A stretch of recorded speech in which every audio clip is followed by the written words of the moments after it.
మానవ విలువల్ని, వ్యక్తిత్వాన్ని, గొప్పతనాన్ని నిటారుగా నిలబెట్టిన ఆదర్శ పురుషుడు.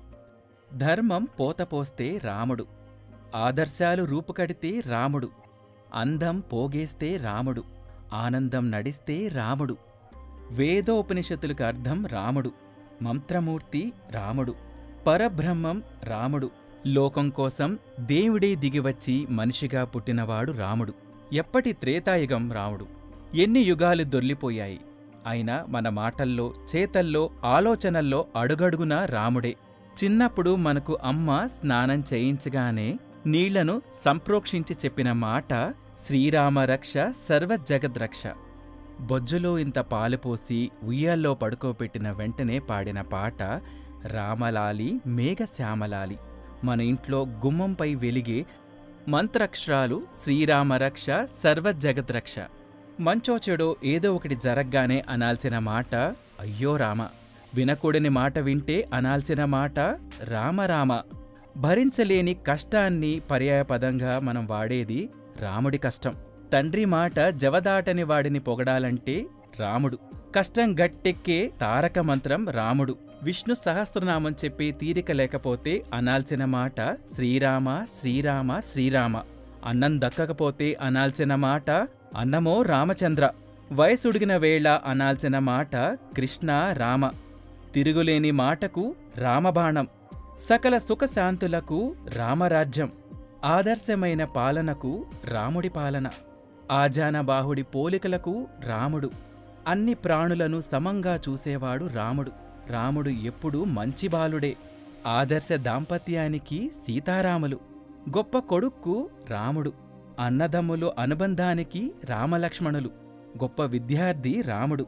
ఈ మాట వశిష్ఠ విశ్వామిత్రులు చెప్పారు. మంచి మిత్రుడు రాముడు. దీన్ని గుహుడు చెప్పాడు. మంచి స్వామి రాముడు. ఇది హనుమ అన్నాడు. సంగీత సారాంశం రాముడు. రామదాసు త్యాగయ్య చెప్పారు ఈ మాట. నాలుక మీదగా తాగాల్సిన నామం రామరసం. కళ్ళున్నందుకు చూడాల్సిన రూపం రాముడు. నోరున్నందుకు పలకాల్సిన నామం రాముడు. చెవులున్నందుకు వినాల్సిన కథ రామాయణం. చేతులున్నందుకు మొక్కాల్సిన దేవుడు రాముడు. మనం గమనించంగాని భారతీయ భాషలన్నిటిలోనూ రామాయణం ప్రతిధ్వనిస్తూ, ప్రతిఫలిస్తూ, ప్రతిబింబిస్తూ ఉంటుంది. తెలుగులో కూడా అంతే. ఎంత వివరంగా చెప్పినా అర్థం కాకపోతే రాత్రంతా రామాయణం విని పొద్దున్నే సీతకు రాముడు ఏమవుతాడని అడిగినట్లే ఉంటుంది. చెప్పడానికి వీలు కాకపోతే అబ్బో ఇదో రామాయణం అంటారు. జవదాటడానికి వీలులేని ఆదేశమైతే సుగ్రీవాజ్ఞ, లక్ష్మణరేఖ అంటారు.